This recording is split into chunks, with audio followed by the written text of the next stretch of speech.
Hi everyone, I am Rebecca from ChemKnits, and in this second episode of Dyepot PS, we are going to dye 3 different cotton blends with some Tulip tie-dye pens to create a fun, variegated, maybe speckled yarn. I'm not entirely sure how easily this dye will be applied to the yarn, and that will sort of help shape the colors that we create.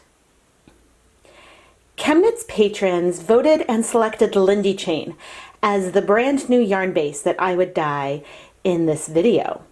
Lindy Chain is a fingering weight yarn that is 70% linen, 30% cotton. And I have never dyed a linen blend before, so I am really excited to try this out. In addition to being the first linen blend that I've tried, this yarn is chain plied versus sort of a traditional twist. Since I've never dyed a linen base before, I thought it would be fun to compare this to some 100% cotton. So I will also be dyeing some Knit Picks Simply Cotton Sport, which is 100% organic cotton. While I was at it, why not throw in a cotton acrylic blend into the mix? So the third yarn that we will be dyeing today is Comfy Fingering, which is 75% cotton, 25% acrylic. I'm not sure how much difference we will see between these 3 bases in the way that they take up the dye from the Tulip tie-dye pens, but I am hopeful that they will all end up with some really fun and brilliant colors. Each of these balls is 50 grams. There are 2 different ways to use these pens, but since I want the colors to spread out a bit more, I decided that I'm going to start with the wet technique. And since I don't want to try to iron the yarn, after we have applied the dye, I will steam them in my dedicated dye steam pot to help the colors set. I wound all 3 balls of yarn into 4-foot hanks. I am pre-soaking the yarn in some plain tap water for a minimum of 30 minutes. Each of these pens has maybe 3 milliliters of dye. It is not a lot of dye at all. So I know we're gonna make a multicolored yarn, and it's me, so why not go for a rainbow? I think for now I'm gonna leave out the black and the pink and go for sort of see how far these 6 colors will take me. But maybe I'll add the other 2 back in the end. It's a little silly for me to make a plan before I start applying the color, but tentatively, I'm going to start with sort of like the reds over here and end up with purple over here. However, I am going to start in the middle, and that's because depending on how far these go, that'll allow me to shift it around. And maybe I'm not going to do a straight rainbow. Maybe I'll mix it up some. These are markers, so this is a lot easier to use. In theory, maybe they won't work at all. Let's see. Oh. That actually works pretty well. You know, very much not like a paintbrush, but okay. So right now I'm just trying to get through all this layer. So I have a feeling we're going to go for something that is somewhat speckled, maybe some kind of repeating speckled. You're definitely not going to want to try to color in large areas with this, but, you know, I had to try it out. Interesting. See, given that, you know, so I could, ooh, that's a really thin mark. Maybe because it was a different yarn, it was a little easier to draw it. Let me zoom in a bit. See, it went pretty quickly and thinly. This is the comfy worsted. I think that you will probably end up wanting to, if you want the speckle to be like on all the layers, you'll need to end up pulling it apart a bit. But let's see this cotton. Okay, so right now, I wonder if there's a way to like, no, there's not like a push or something. I did order these last fall, but I hadn't opened the kit yet. The color is not going as well onto the organic cotton up there. Let me see Yeah, it's still going fine onto the comfy. Something about this organic cotton, just, it's not as easy to add the color to it. I mean, I'm sure that the amount of water present in each one affects the way that the colors spread out, but let's try. That blue is so nice. The tips of these markers are rounded versus like sharp or something. But that blue is like a big blue pop. Let's see up here. Yeah, this organic cotton is not a fan of the markers. The dye is going really, really easily onto these other two. I have a feeling that, like the edible food coloring markers, the desire to use these on yarn might have been a little bit ambitious. Mainly just because I think that you can use it to easily create some hand-drawn sort of speckles or something in your yarn, and I think that that is awesome. It just might not be the easiest way to do it. Let me see. Like, what if I was to do more? Oh, the red is going on well. Maybe it has to do with how much dye is in the thing. Or maybe it was the drawing that was the issue. I don't know. The red is doing a bit better on the cotton. Maybe I didn't pre-soak the cotton well enough. Before I start going and just, doing this with all the colors, so the red was easy. Maybe it depends on how they were stored, if they were stored upside down or what. Yeah, the orange, maybe it's just that the tip feels dry. I wonder what I could do to help with that. Maybe if you were to store them upside down or something. Yeah, because I can sort of draw a line, not that you can really see the yellow up there, on the first two. And while I still can on the cotton, it's sort of catching more than it's gliding, if that makes sense. So, that purple is a nice deep purple. I'm also curious if any of these colors might break, because that would be, well, you know me, I love some good breaking. Yeah, I think that the cotton itself, the 100% cotton, is behaving like a little more like it's dry.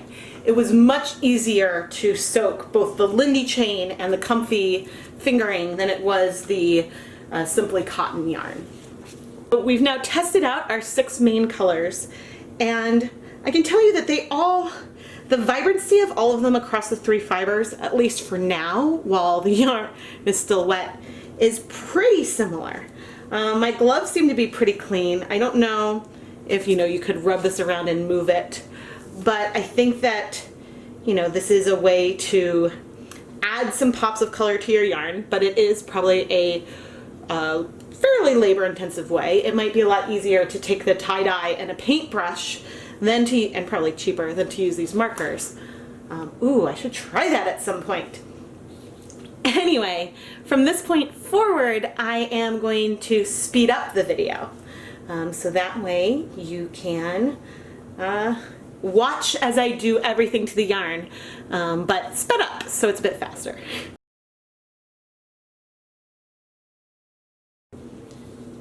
As we start this time lapse of me sort of drawing with these markers onto these 3 skeins of yarn, I wanted to take this opportunity to thank Marie Hahn and the other ChemKnits fiber patrons. You can see some of their names going across the screen right now. If you would like to see your name or hear your name in a future episode like this, check out the ChemKnits Patreon. You can find a link in the video description. Rewards include things like these shout-outs. You can also contribute and help vote in polls to decide the direction of these Dyepot PS episodes, and more. So go ahead and check it out.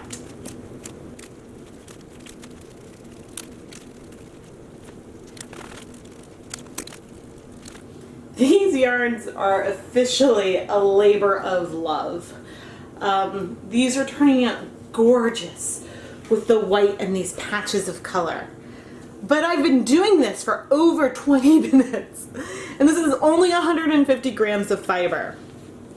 So I am sure that I will be really, really happy with the way that the yarns turn out, but I don't know if I can necessarily recommend these markers, because I think maybe it would be different if you were using something that was dry versus starting with something wet, but it's just not going quickly at all.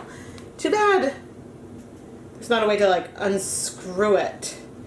It's just that the dye wicks back up into the tip so slowly, and so that is an issue. I mean, I've applied the speckles to the two sides of the yarn so far, but there's probably still middle sections that need some color, so I'm going to need to pick it up, sort of move the yarns around, and go over it a few more times. So, full disclosure, I stepped away for closer to an hour. We have seen some of these colors spread out a bit, and all of these tips, woohoo, have gotten some color in them again. So that's good, so we can continue marking up. But what I'm going to do is lift and sort of wiggle and place. Lift, well, I guess this one isn't super wiggly. Place and lift and wiggle and place, because hopefully in doing that, like here, we can see some sections that need some coloring.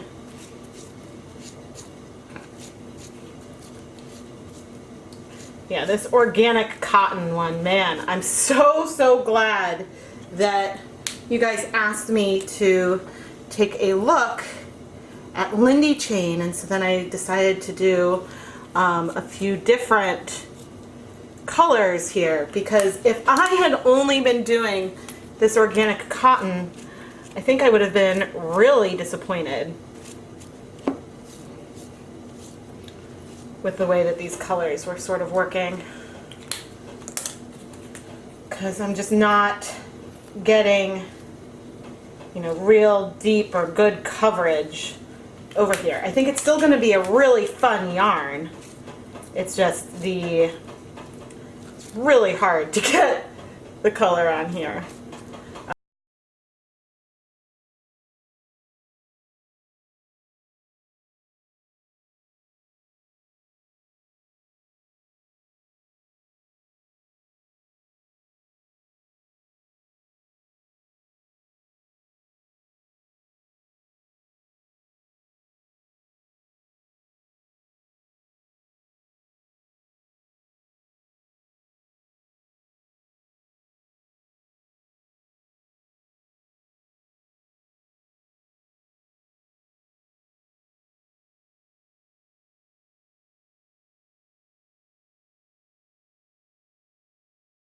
I had protected my work surface with plastic wrap, and I'm now going to roll this up so we can steam up this yarn.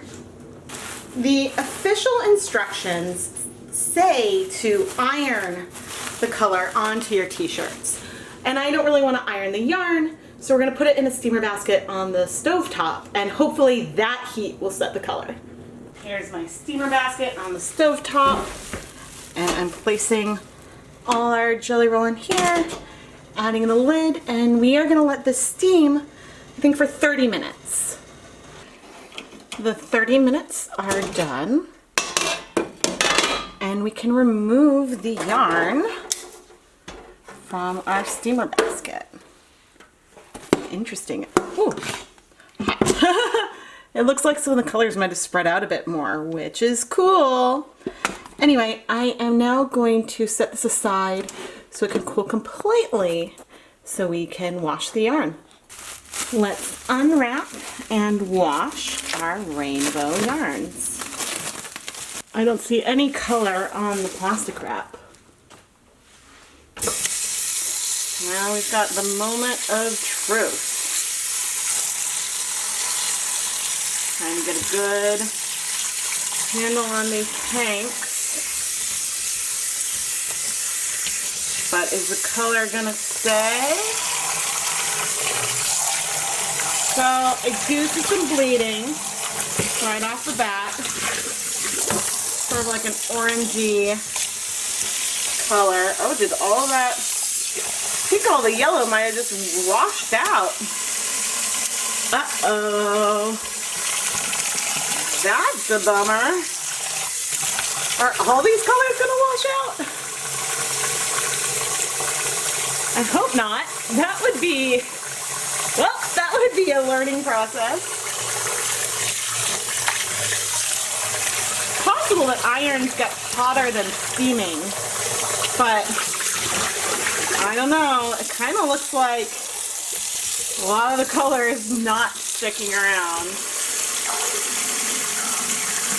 That is sort of a bummer. Well, it's not sort of a bummer. That is a bummer.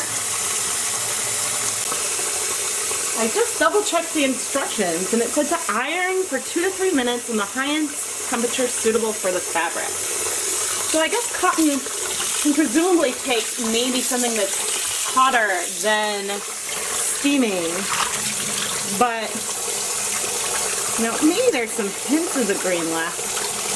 Oh, I'm disappointed. Maybe we're not bleeding anymore, but I'm not sure. We've lost a fair amount of color. Oh goodness. It's gonna happen when we add a little bit of soap.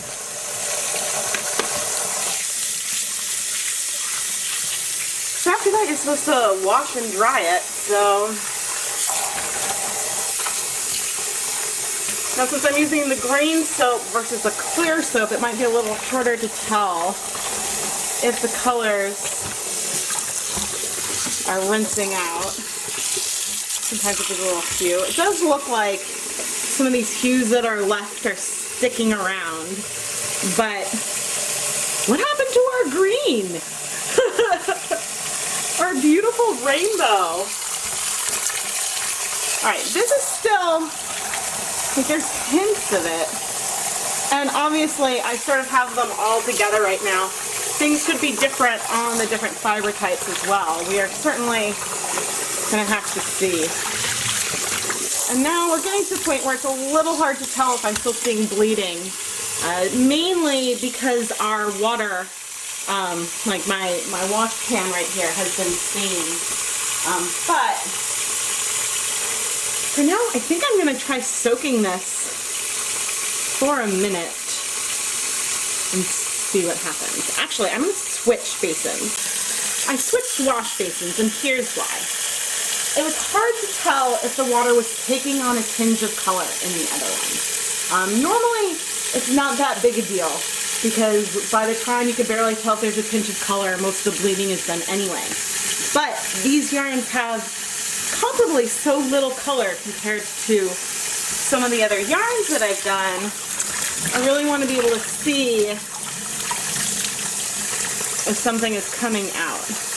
And okay, it looks like that is clear. I'm going to go ahead and let this soak for a little bit. I imagine, oh, I still see some green. Okay, there's our, okay, we're a little, I'm going to need to detangle a bit. We definitely lost a lot of color. I think a lot of the red has turned more of a pink. Some of the orange, the yellow just disappeared. The blue purple seems to have stayed, but the green, man, I don't know. So anyway, I'm gonna let this soak for a while, just in case there's any more bleeding. Then I'm gonna remove it, hang the yarns up to dry, and we'll come back with some conclusions. Here are the finished dried yarns. And this is absolutely not what I expected. It's not often that I admit disappointment, but I was really hoping to create some bright rainbow speckled yarns. And even if the colors faded a bit when drying, you know, that would be okay. It would still be sort of like a fun speckled rainbow, even if it was more splotchy because the colors spread out. But I really did not expect that we would lose so much color upon the washing. So there's either two possibilities here. One is that these markers just don't work that well to begin with. And the second is that the steam was not hot enough to set the color. That we really would have needed to iron the yarn on one of the hottest settings that we could to get these dyes to stick. But I can't imagine if you used these on a t-shirt and then you washed it and everything came out, how disappointed you and your kids would be. The three types of yarn we dyed today were the Lindy Chain, which is on the bottom, and it is 70% linen, 30% cotton. In the middle, we have Comfy Fingering Weight yarn, which is 80% cotton, 20% acrylic. And then on top, we have the Simply Cotton DK, which is 100% organic cotton. Of the three colors, it almost looks like the organic cotton retained the most color. I can see, sort of if I look at it, you know, we see the pink, I see a hint of orange, a hint of yellow, not really any green, but then the blue and the purple. Whereas, okay, maybe there's a hint of orange on the bottom too, but the yellow and green have basically gone. Actually, maybe there's a tiny bit, well, maybe it's just blue in the Lindy Chain. Some fading was to be expected. When you dye cotton and it dries, the colors are always a lot brighter while the yarn is wet. But, you know, these are really fun variegated pastels. Just again, it wasn't the look that I was going for. Not to mention that dyeing these yarns with these markers was pretty labor intensive. So I think that if it hadn't taken me so long to draw these speckles onto the yarn, only to have them wash out, then maybe I wouldn't have been as disappointed.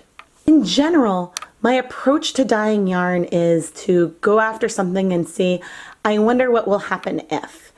And I'm usually really happy with the results, even if it goes a different direction from what I expected, because I don't have a particular result in mind. I sort of want to see if it works and what happens. I think that this is an example of me needing to listen to my own advice and to limit my expectations when I'm trying something brand new. Because, you know, I really did expect the colors to stay. I didn't know how much they would spread out, but this really surprised me. So I'm really glad that I tried it, because I absolutely don't recommend that you go and get these markers to dye yarn.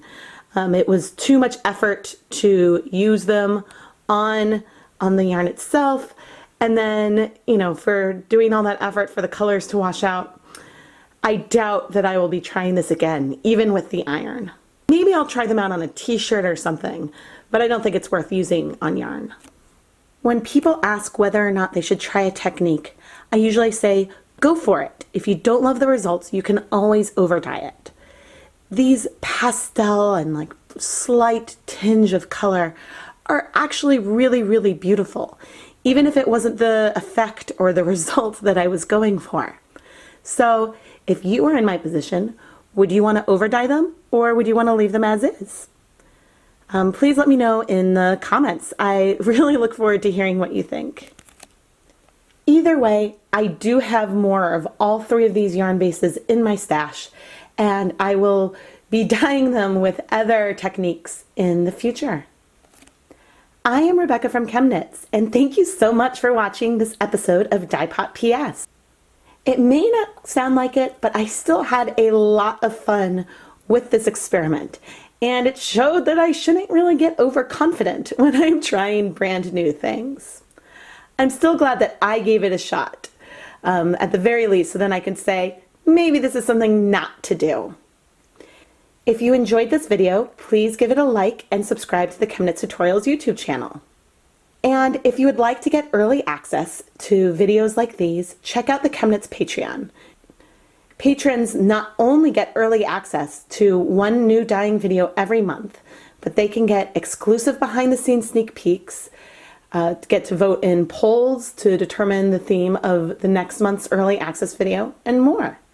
The link is in the video description, so you should check it out. Thank you so much for watching.